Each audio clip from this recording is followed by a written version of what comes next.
आपका स्वागत है स्टोरी यूनिवर्स में। रेखा भगत राहुल सांकृत्यायन की कलम से निकली एक ऐसी कथा है जो हमें 1800 ईस्वी के काल में ले जाती है। राहुल सांकृत्यायन, जिन्हें हिंदी साहित्य का महापंडित भी कहा जाता है, अपने सामाजिक और ऐतिहासिक दृष्टिकोण के लिए प्रसिद्ध है। उनकी लेखनी ने भारतीय समाज और इतिहास को एक नई दृष्टि प्रदान की है। कार्तिक पूर्णिमा के मेले की पृष्ठभूमि में शुरू होने वाली यह कहानी रेखा भगत और उनके साथियों की संघर्षमय जीवन की गाथा है। क्या रेखा भगत अपनी मेहनत से हासिल की गई भैंस को चोरों से बचा पाएंगे? क्या अंग्रेजी हुकूमत और जमींदारी प्रथा के दो पाटों में पिसते किसान अपनी न्याय पंचायत को पुनः स्थापित कर पाएंगे? क्या गांव की पंचायत, जो कभी गांव की आत्मा थी, फिर से जीवित हो पाएगी? इन सवालों के जवाब जानने के लिए आइए इस संघर्ष, साहस और सामुदायिक भावना से भरी कहानी को सुने और जानें कि किस तरह रेखा भगत ने अपने गांव और अपने सम्मान की रक्षा के लिए जमींदारी और अंग्रेजी शासन से लोहा लिया। तो चलिए शुरू करते हैं। सप्पनडीठा। रेखा भगत। काल 1800 E0 येन। कार्तिक की पूर्णिमा है। गंडक, नारायणी, स्नान और हरिहरनाथ के दर्शन की भीड़ है। दूर दूर से ग्रामीण नर नारी बड़े यत्न से बचाए पैसे और सत्तू चावल लेकर हरिहर क्षेत्र पहुंचे हैं। बगीचे में उस वक्त कुछ बैल घोड़ों, हाथियों को बंधा देखकर किसे उम्मीद हो सकती थी कि यही आगे बढ़कर संसार का सबसे बड़ा मेला बन जाएगा।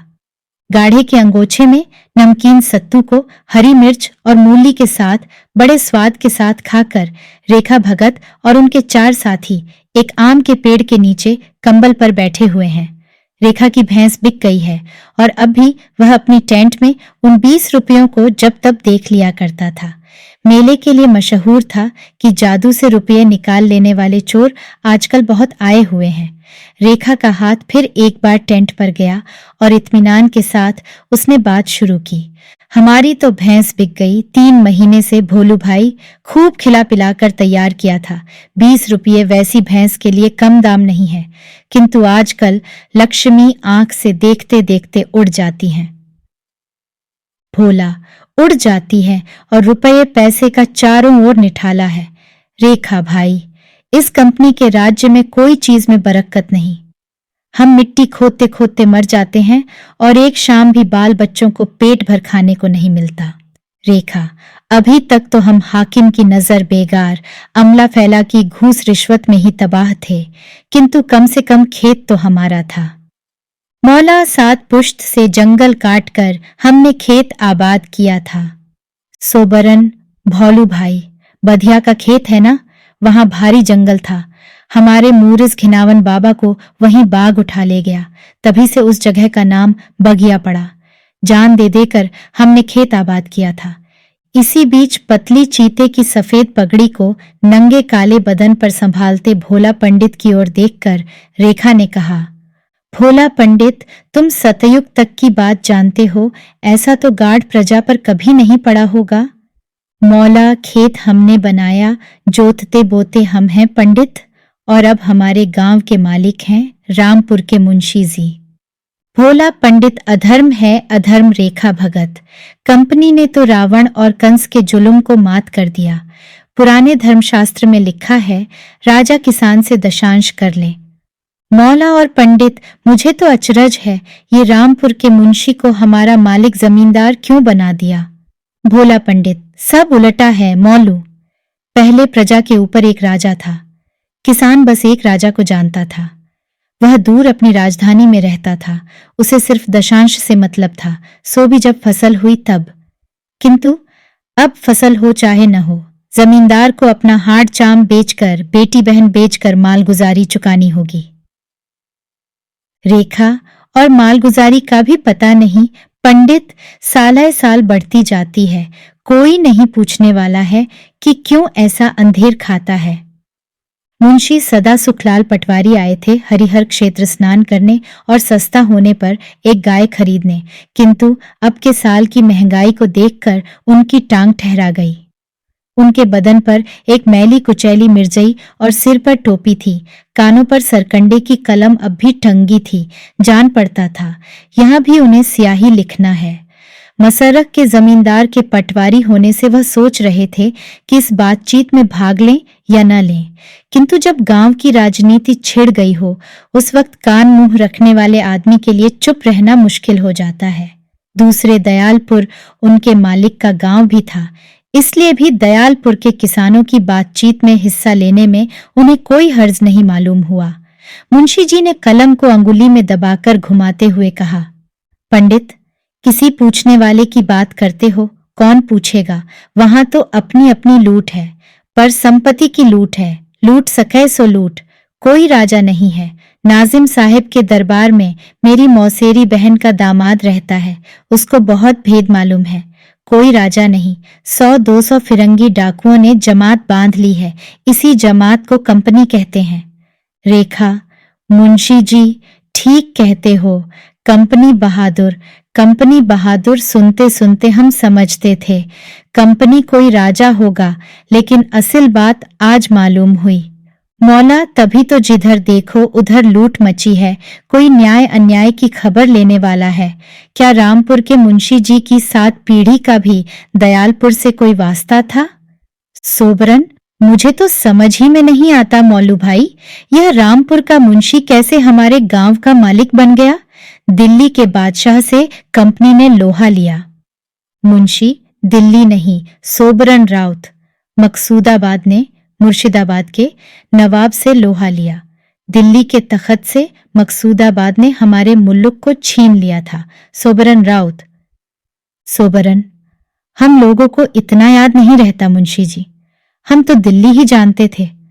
अच्छा, मकसूदाबाद के हाथ में भी जब राज आया तब भी तो एक ही राजा न था, हमसे जो जुट्टा बनता मालगुजारी चुकाते थे। लेकिन अब इसको 2-2 राजा कहेंगे कि क्या कहेंगे? रेखा, सोबरन भाई, 2-2 राज हुए ही कि नहीं? एक कंपनी का राज, दूसरे रामपुर के मुंशीजी का राज। चक्की के एक पार्ट में पिसने में कुछ बचने की भी आशा रहती है भोला पंडित, लेकिन 2-2 पार्ट में पड़कर बचना नहीं हो सकता, और इसे हम आंखों से देख रहे हैं। मुंशी जी, तुम ही बतलाओ, हम लोग तो गंवार मूरख अनाड़ी हैं, तुम ही हमारे में सज्ञान हो या भोला पंडित।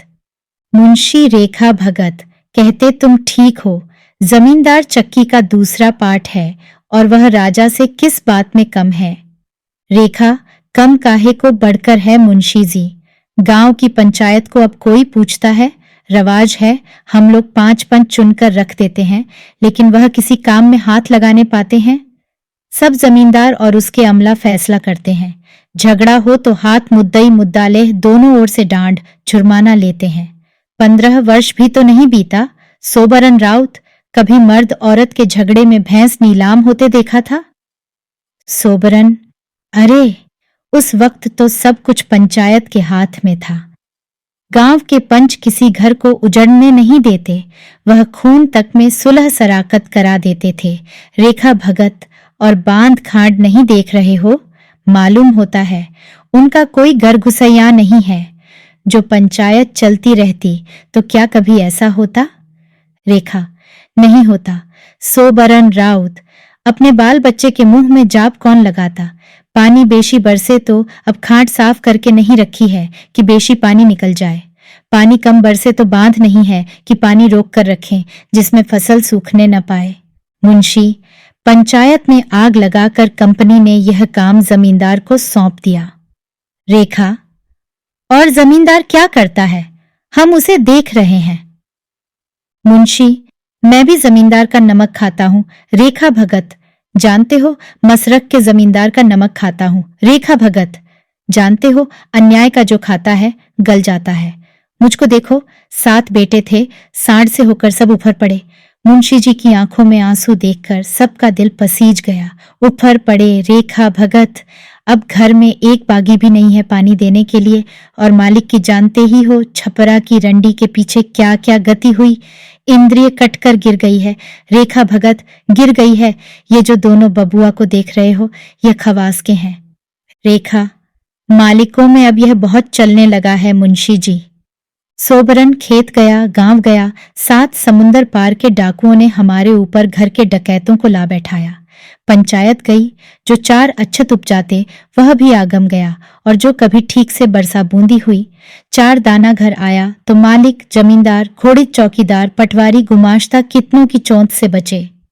मुंशी, पटवारी की लूट को मैं मानता हूँ सोबरन राउत, किंतु यह भी जानते हो ना, पटवारी को जमींदार 8 आना महीना देता है। 8 आना महीने में बताओ, हमारे काशपों की जीभ भी नहीं भीग सकती। क्या जमींदार यह बात जानते नहीं? रेखा, जानते हैं मुंशी जी, सब देखते हैं, जमींदार अंधे नहीं हैं। राजा कंपनी बहादुर डकैत है ही, उसने जमींदार को हमारे ऊपर नया बैठाया, सो डकैत और जमींदार ने और छोटे छोटे एक टोकरी डकैत हमारे सिर पर बैठा दिए। इस पर भी हम कैसे जी रहे हैं? सोबरन जीते हैं क्या रेखा? अब पेट भर अन्न, तन पर कपड़ा रखने वाला दयालपुर में कोई दिखाई पड़ता है? मुंशी, कंपनी को क्या फिक्र है सोबरन राउत? उसने मालगुजारी बांध दी है, किस्त के दिन छपरा जा, जमींदार तोड़ा डाल आते हैं, कंपनी का दाम चुकता हो जाता है। दयालपुर के किसान मरें चाहे जिएं, जमींदार मार मार कर धुरई उड़ा देगा। यदि उसकी मालगुजारी न बेबाक करो, 5 रुपये तुमसे लेता है, 1 रुपया कंपनी को देता है और 4 रुपये अपने पेट में डालता है। सोबरन राउत। रेखा, हे भगवान, तुम सो गए या उफर पड़े? तुम काहे नहीं न्याय करते? हम तो हार गए। सोबरन राउत, हाँ हार गए। रेखा, सुना है ना, बरई परगना वालों ने एका करके जमींदार को मालिक मानने से इनकार कर दिया था। उन्होंने छपराजा कंपनी के साहिब से कहा, हमारी पंचायत मालगुजारी चुकाएगी, हम जमींदार को नहीं मानेंगे। तो साहिब ने जानते हो क्या जवाब दिया? सूखा बांड की मालगुजारी भी दोगे? सूखा बांड में अपने ही बाल बच्चों का प्राण जिलाना मुश्किल है। उस फिरंगी को यह कहते देव राजा का भी डर नहीं मालूम हुआ, और वह भी उसने ऊपरी मन से कहा था। रेखा, उसने पीछे कहा, तुम लोग कंगले हो, जब तुम मालगुजारी नहीं दोगे तो कंपनी बहादुर तुम्हारा क्या लेगा? हम पैसे वाले इज्जतदार आदमी को जमींदार बनाते हैं, जिनमें हमारी मालगुजारी बकाया रखने में उसे घर बार नीलाम होने, इज्जत जाने का डर हो। रेखा, तभी तो चरक कोड फूटा रहता है सारे देह में इन फिरंगियों के, ये बड़े निर्दयी होते हैं। सोबरन बरई वालों को कोई चारा नहीं रहा तो वह जान पर खेले। कंपनी बहादुर होता तो बहादुर की तरह लड़ता, लड़ने वाले से लड़ता। बरई वालों के पास पत्थर कला बंदूक था, कंपनी वालों के पास टोप थी, और कहां कहां से गोरी काली पलटन उतर आई थी। गांव के गांव को जला दिया, स्त्री बच्चों को भी नहीं छोड़ा। बरई वाले क्या करते? मौला खेती बाड़ी तो इस तरह तबाह हुई और जुलाहों के मुंह में भी चाब लगने लगा है। सोबरन राउत, अब कंपनी बहादुर अपना कपड़ा बिल्लाइत से लाकर बेच रहा है। मुंशी, हाँ, कल पर का कथा बुना, देखो यह मेरी मिर्जई उसी की है। सोबरन राउत, इतना सस्ता चरखे करघे का कपड़ा नहीं मिलता, इसीलिए इज्जत के लिए लेना पड़ता है। इज्जत का ख्याल है। रेखा भगत, मुस्कुराते क्यों हो? सरकार दरबार में जाकर जाजिम पर बैठना हो तब न मालूम हो। रेखा, तुम्हारी इज्जत के लिए नहीं हंस रहा था मुंशी जी, हंस रहा था कंपनी बहादुर राज भी करता है और व्यापार भी, ऐसा भी राज। भोला पंडित सतयुग त्रेता द्वापर बीते और कलयुग के भी 5000 वर्ष बीत गए, इतने काल में ऐसा राज्य तो नहीं सुना था। मुंशी नाजिम के दरबार के एक मुंशी ने कंपनी को फिरंगी डकैत बतलाया था, भोला पंडित, और दूसरे ने कहा था कि कंपनी फिरंगी सौदागरों की जमात है, अपने देश से वह सिर्फ व्यापार के लिए आई है। पहले यहाँ का माल वहां बेचती थी, अब उसने बिल्लाइत में बड़े बड़े कारखाने खोल दिए हैं, जिसमें खुद माल तैयार करती है और खुद ही बेचती है। भौला तो मालूम हुआ, अब कारीगरों की भी खैरियत नहीं। 2. जाड़ों की गंगा हरी होती है और उसकी स्वाभाविक गंभीर गति और गंभीर हो जाती है। इस वक्त नावों के मारे जाने का बहुत कम डर रहता है, इसलिए व्यापारी इसे व्यापार के लिए सुंदर मौसम मानते हैं। इस समय गंगा के किनारे 4 घंटे बैठ जाने से सैकड़ों बड़ी बड़ी नावें वहां से पार होती देखी जाएंगी। इनमें से अधिकांश पर कंपनी का माल है, जिनमें से कितना ही विलायत से आकर ऊपर की ओर जा रहा है, और पटना, गाजीपुर, मिर्जापुर जैसे तिजारती शहरों के घाटों पर देखते तो गंगा की सारी धार बड़ी बड़ी नावों से ढंकी दिखाई पड़ती।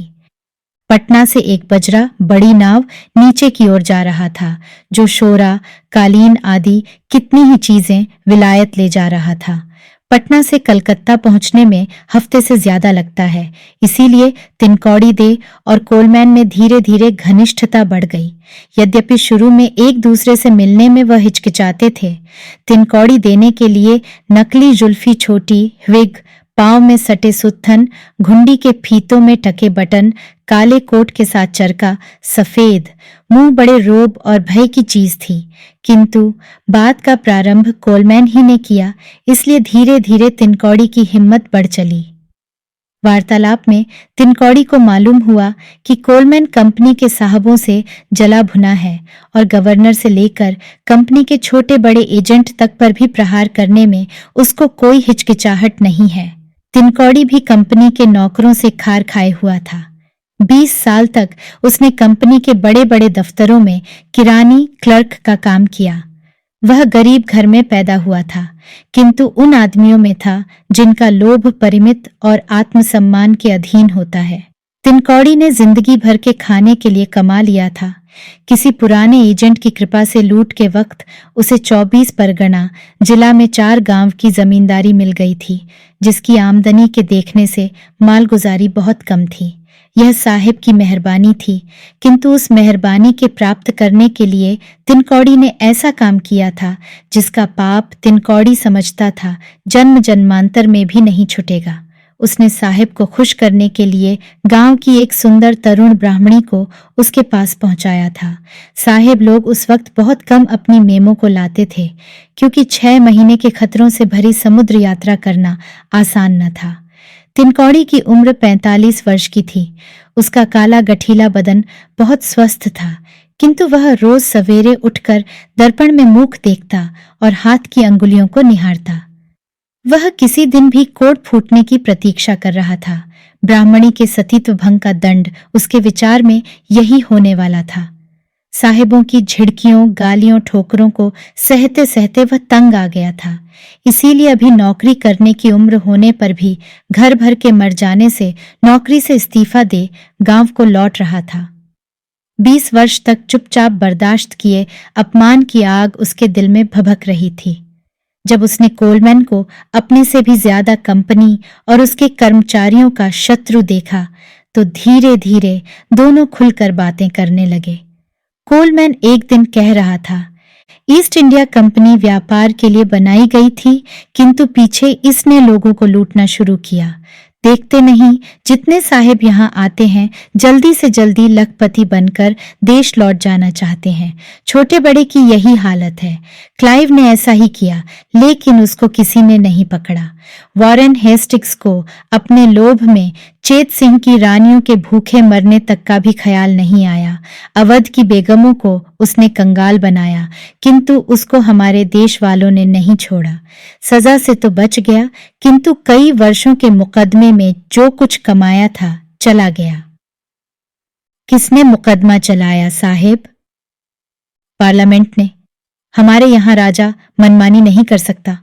मनमानी करने के लिए एक राजा की गर्दन को हम कुल्हाड़े से काट चुके हैं, और वह कुल्हाड़ा अब भी रखा हुआ है। पार्लियामेंट पंचायत है, दे जिसके अधिकांश लोगों को देश के धनी मानी लोग चुनते हैं, और कुछ बड़े बड़े जमींदार खानदान के कारण उसमें लिए जाते हैं। जमींदार कितने दिनों से होते आए हैं साहिब? हमारे यहाँ की देखा देखी हिंदुस्तान में जमींदारी कायम हुई है। हमारे यहाँ वह कई 100 साल से चली आती है, किंतु उसके लिए वहां भी जबरदस्ती खेत से किसानों की मिल्कियत छीनी गई थी। जमींदारी कायम करने वाले गवर्नर का नाम जानते हो? हाँ, कार्नवालिस। विलायत में वह 1 नंबर का कसाई जमींदार है। उसने यहाँ आकर देखा, जब तक किसान खेतों के मालिक रहेंगे तब तक सूखा बाढ़ के कारण अथवा ज्यादा झड़ी होने के कारण मालगुजारी ठीक से वसूल नहीं हो सकेगी। उसने यह भी सोचा कि 7 समुंदर पार के अंग्रेजों को बेगाने मुल्क में दोस्त भी पैदा करना चाहिए, और ऐसा दोस्त जिसका स्वार्थ अंग्रेजों के स्वार्थ से बंधा हो। जमींदार अंग्रेजों की सृष्टि है। किसान के विद्रोह से अंग्रेजों के राज्य को जिस तरह का खतरा है, उसी तरह जमींदारों को अपनी जमींदारी, अपनी संपत्ति और अपनी इज्जत जाने का खतरा है। इसलिए यदि छोटे छोटे किसानों को मालिक न मानकर बड़े बड़े 25-50 गांवों का एक मालिक जमींदार बना दिया जाए, तो वह हमारी विपत संपत दोनों में काम आएंगे। इस तरह विलायत के इस कसाई जमींदार ने हिंद के किसानों की गर्दन को रेत दिया, इसमें शक नहीं। तिनकौड़ी को अपनी जमींदारी के किसान याद आ रहे थे। जागीरदारों के जुल्म के मारे सारी दुनिया के लोग तबाह हैं, लेकिन इनके दिन भी इन्हें गिने हैं। दे कैसे साहेब? फ्रांस के राजा रानी को कुछ ही वर्ष पहले प्रजा ने जान से मार डाला और उस क्रोधाग्नि में कितने ही जागीरदार जमींदार भी जलकर खाक हो गए। जमींदारी प्रथा उठा दी गई। लोगों ने मनुष्य मात्र के लिए स्वतंत्रता, समानता, भ्रातृभाव का सिद्धांत घोषित किया। मैं फ्रांस में था उस वक्त। और फ्रांस के राजा के महलों पर फ्रांसीसी प्रजातंत्र का तिरंगा झंडा फहराते मैंने खुद देखा है। इंग्लैंड के राजा, जर्मीदार जागीरदार आजकल थर थर कांप रहे हैं और इंग्लैंड में भी फ्रांस वाली बात हुई होती, किंतु एक और बात ने उन्हें बचा दिया। मुझे इसका अफसोस है। किस बात ने साहेब? देखते नहीं हो विलायती कारखानों का कितना माल हिंदुस्तान की बाजारों में पट रहा है। तुम्हारे यहाँ के जुलाहे सुतकत्तिन बेकार हो रही हैं और हमारे यहाँ के सेठों ने अपने कारखाने खोलकर उनमें जमींदारों के अत्याचार से भूखे मरते लोगों को काम दिया। उन्हीं का बनाया माल यहाँ पहुंच रहा है। अभी तक हमारे यहाँ कल हाथ से चलती थी, किंतु अब भाप के इंजन बन रहे हैं, जिससे चलने वाले कर्मों के कपड़े और सस्ते होते हैं। अपने यहाँ के कारीगरों को चौपट समझो, चौपट। हमारे यहाँ के कारीगर भी चौपट हो गए हैं, किंतु अब उन्हें कारखानों में मजदूरी करके पेट पालने भर को कुछ मिल जाता है। यदि यह कारखाने न खुले होते तो फ्रांस की ही दशा हमारे यहाँ भी हुई होती। आदमी को आदमी की तरह रहना चाहिए। दूसरे आदमी को जो पशु मानता है, उसे स्वयं और उसके बाल बच्चों को भी पशु बनना पड़ता है। यह ठीक कहा साहेब। मैं अपने दास और नौकर को आदमी नहीं समझता रहा, किंतु जब वैसा ही बर्ताव साहेब लोग मुझसे करते तो मुझे पता लगता कि आदमी के लिए अपमान कितनी कड़वी चीज है। दासता के रिवाज को उठाने के लिए विलायत में बड़ा जोर दिया जा रहा है। विलायत में भी दासता मानी जाती है। सारी दुनिया में अभागे नर नारियों की खरीद बेच चल रही है, किंतु मुझे आशा है विलायत में जल्दी ही उनके खिलाफ कानून बन जाएगा। फिर दासों के मालिक धनी लोग क्या करेंगे? धनी लोग तो नहीं चाहते और हमारी पार्लियामेंट पर धनिकों का ही प्रभुत्व है, किंतु अब उनमें भी कुछ इसे बुरा मानते हैं। आखिर आदमी की खरीद बेंच कितनी बुरी चीज है, तुम खुद ही समझ सकते हो। किंतु कितने ही आदमी पाप पुण्य के ख्याल से दास्ता उठाने के पक्षपाती नहीं हैं, बल्कि आजकल कारखानों में लोहे की कलें काम करती हैं, उनका दाम ज्यादा होता है, दास उनकी परवाह नहीं करेंगे। देखते न हो बारीक काम दासों को नहीं दिया जाता। जिसकी जिंदगी मौत से तुम रात दिन खेल किया करते हो, वह तो मौका मिलते ही तुम्हारा भारी नुकसान करके बदला लेना चाहेगा। माँ और बछिया को अलग कर बेचने की तरह जब मैं किसी दासी को अपने बच्चों से अलग कर बिकते देखता हूँ तो मुझे यह बहुत असह्य मालूम होता है। जिसे असह्य न मालूम हो वह आदमी नहीं। मैं सोच रहा था, फ्रांस में बिना राजा का राज, क्या कहते हैं उसे साहेब? प्रजातंत्र। प्रजातंत्र क्या राजतंत्र से अच्छा होता है? प्रजातंत्र सबसे अच्छा राज्य है। शाहों, शाहजादों, बेगमों और शाहजादियों के ऊपर देश की कमाई का भारी खर्च हो जाता है। पंचायती राज्य को राजा से ज्यादा न्याय, ज्यादा पक्षपातहीनता और सहानुभूति रहेगी। हाँ, मैंने पहले अपने गांव के पंचायती कारोबार को देखा था, उसमें सचमुच ज्यादा न्याय होता था और खर्च में आदमी उजड़ भी नहीं जाता था। किंतु जब से कार्नवालिस के जमींदारों ने आकर पंचायत को दबा दिया, तब से लोग तबाह हैं। यह ठीक है?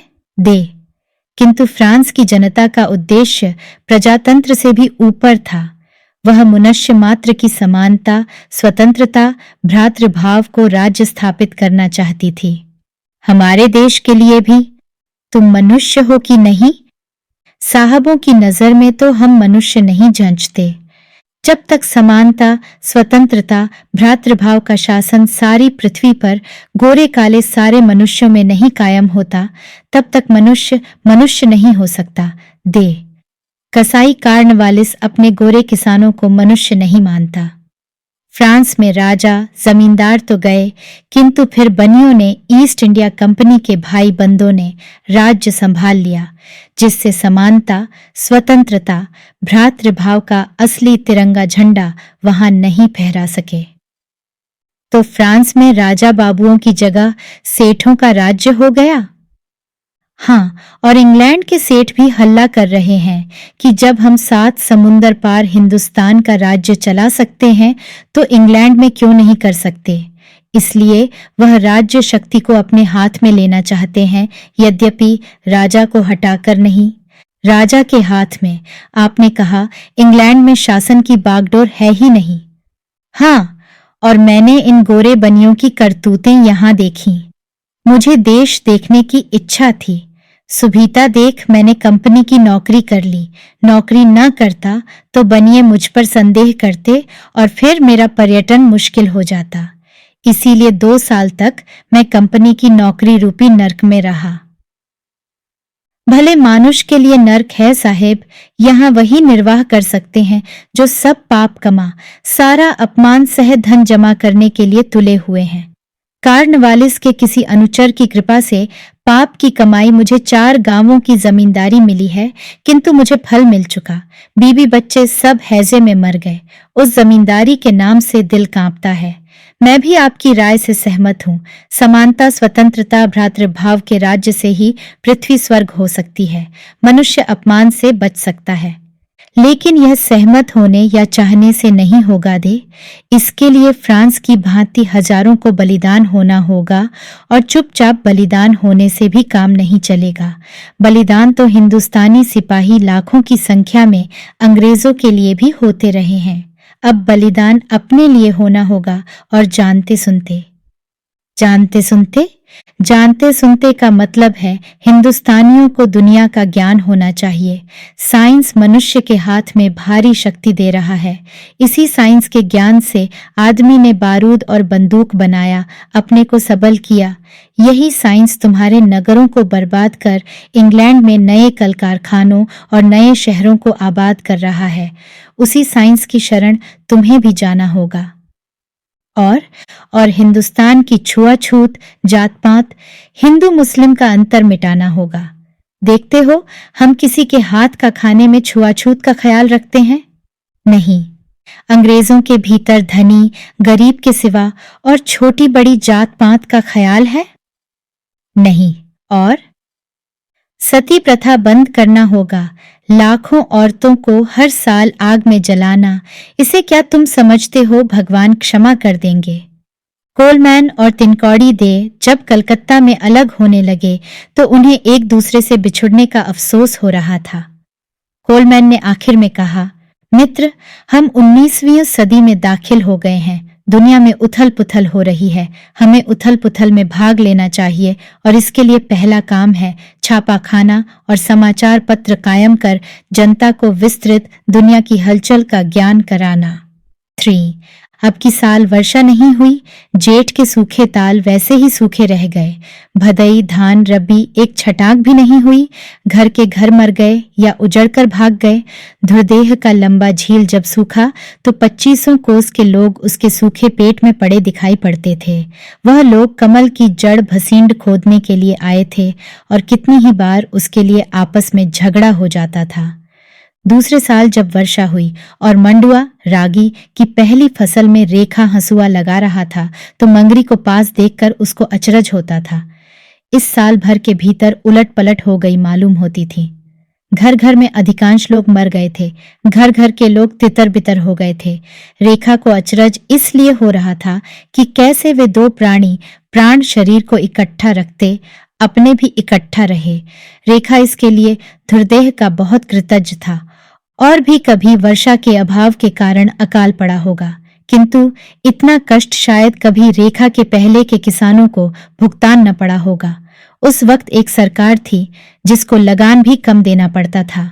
अब कंपनी सरकार के नीचे जमींदारों की जबरदस्त सरकार थी, जिसके घोड़ित प्यादों के मारे छान पर लौका भी नहीं बचने पाता था। हर फसल की कमाई 1.5 महीने भी खाने के लिए नहीं बचती थी। फिर अकाल के लिए किसान क्या बचा रखते। अगहन में जब मंगरी ने एक बेटा जना तो रेखा को और आश्चर्य हुआ। अपने 50 साल पर नहीं, क्योंकि मंगरी 30 ही साल की थी और कई मरे बच्चों की मां रह चुकी थी, बल्कि अकाल में जब पहले के हाड़चाम को बचाए रखना मुश्किल था, तब मंगरी ने एक जीव को कैसे झिलाया। सूखा अकाल में पैदा होने के कारण रेखा ने लड़के का नाम सुखारी रखा। माघ के महीने में रामपुर के मालिक अपने हाथी घोड़े सिपाही प्यादे के साथ दयालपुर आए। रेखा ने सुना था कि मालिक के घर एक भी बबुआ बबुई नहीं छीजे। अकाल में भी उनके यहाँ 7 वर्ष का पुराना चावल चल रहा था। दयालपुर में मालिक की कचहरी गांव के एक छोर पर थी। उसके सामने 25 एकड़ का आमों का एक बाग लगाया जाता था, जिसके सींचने खोदने का काम दयालपुर वालों को बेगार में करना पड़ता था। मालिक ने 50-50 अमोला एक एक घर के जिम्मे लगा दिया था। अमोला सूखने पर ₹1.25 दंड देना पड़ता। रेखा के आगे आने वाली पीढ़ी जमींदारी शान को सनातन चीज मानने जा रही थी। उसके लिए सोबरन राउत और रेखा भगत का बतलाया जमींदारी के पहले का जमाना तथा गांव में पंचायतों का राज कहानी होता जा रहा था। मालिक के प्यादे अकाल के बाद और शोक हो गए थे। वह समझते थे अकाल किसानों के मन को तोड़ने तथा मालिक के दबदबे को बढ़ाने के लिए आया था। अगहन में रेखा की छान पर जब लौकी की बेल में बतिया लग रही थी, तभी से मालिक के प्यादे मंडराने लगे थे। लोग कह रहे थे अकाल के बाद रेखा चिड़चिड़ा गया है, किंतु रेखा को ऐसी कोई बात नहीं मालूम होती थी। पर बात सच भी थी। वस्तुतः अकाल के बाद गांव के दूसरे लोग जितने परिमाण में नीचे उतर गए थे, रेखा उनकी तुलना में बहुत ऊपर था, इसलिए उसका व्यवहार चिड़चिड़िया जान पड़ता था। रेखा घोड़ित प्यादों को छान के गिर्द मंडराते देख बहुत कुढ़ता था, यद्यपि उसने उसे वचन से नहीं प्रकट किया। एक दिन घोड़ित दीवान जी पटवारी के लिए लौका तोड़ने के लिए छत पर चढ़ गया। उस वक्त रेखा घर के भीतर सुखारी को गोद में ले पुचकार रहा था। छान के दबने और चरचराने की आवाज सुनाई देते ही रेखा सुखारी को चटाई पर रखकर बाहर चला आया। देखा घोड़ित छत पर चढ़ा लौका तोड़ रहा है। 3 तोड़ चुका है, चौथे पर हाथ डालने जा रहा है। रेखा के शरीर में आग लग गई। उसने आधे गांव तक सुनाई देती आवाज में डांट कर कहा, कौन है हो? दीवान जी के लिए लौका तोड़ रहे हैं, देख नहीं रहे हो? गोरा घोड़ित ने बिना सिर उठाए कहा। रेखा ने डपट कर कहा, हाथ घोड़ बचाए चुपके से उतर आओ। सुनते हो कि नहीं? मालिक के घोड़ित गांव के चपरासी का ख्याल है ना? खूब ख्याल है। भलमनसी इसी में है कि लौका को वहीं छोड़कर उतर आओ। घोड़ित चुपके से उतर आया।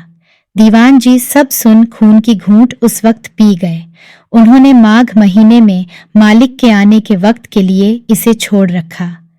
मालिक के आने पर वही घोड़ित शाम को रेखा भगत के घर पर आकर बोला, कल सवेरे ही मालिक के लिए 2 सेर दूध पहुंचाना होगा। हमारे पास भैंस गाय नहीं है, दूध कहां से पहुंचाएंगे? जहां से हो मालिक का हुक्म है। दीवान तो जानता ही था कि रेखा के पास गाय भैंस नहीं है, किंतु उसे तो अब रेखा को ठीक करना था। शाम को ही मालिक के सामने उसने रेखा की सरकशी का खसरा खोल दिया और यह भी कहा कि सारा गांव बिगाड़ता जा रहा है। मालिक ने रात ही को तय कर लिया। सवेरे रेखा का दूध नहीं आया। प्यादा के जाने पर रेखा ने गाय भैंस के न होने की बात कही। मालिक ने 5 मुसंडे प्यादों को हुक्म दिया, जाओ हामजादे की औरत का दूध दुह कर लाओ। गांव के कई आदमी वहां मौजूद थे, किंतु उन्होंने यही समझा कि प्यादा रेखा को पकड़कर लाएंगे। रेखा को बिना कुछ कहने सुनने को मौका दिए प्यादों ने पकड़कर मुश्क बांध ली। फिर 2 घर में घुस मंगरी को पकड़ लाए। बेबस रेखा खून भरी आंखों से देख रहा था, जबकि उन्होंने चिल्लाती हुई मंगरी के स्तन को पकड़कर गिलास में सचमुच कई धार दूध की मारी। प्यादे रेखा को वैसे ही बंधे छोड़ चले गए। मंगरी शर्म के मारे वहीं मुंह छिपाए बैठी रही। रेखा ने भूली हुई जबान को कुछ देर में पाकर कहा, मंगरी मत लजा, आज हमारे गांव की पंचायत जिंदा रही होती तो बादशाह भी ऐसा नहीं कर सकता था, किंतु इस बेइज्जती का मजा चखाऊंगा। यदि असल अहीर के बूंद का हुआ तो दीवान और रामपुर के मुंशी के कुल में कोई रोने वाला भी नहीं रहेगा। अपमान का न्याय यही मेरे हाथ करेंगे। मंगरी, ओ मेरे हाथों को छुड़ा। मंगरी ने सावन भादो बनी आंखों के साथ ही रेखा की मुश्कों को खोल दिया। उसने भीतर जा सुखारी को गोद में लेकर उसके मुंह को चूमा, फिर मंगरी से कहा, इस घर से जो निकालना हो निकाल कर तुरंत नहर चली जा, मैं इस घर में आग लगा रहा हूं। मंगरी रेखा की आवाज पहचानती थी। उसने बच्चे और 2-3 कपड़ों को लिया, फिर रेखा के पैरों पर पड़ गई।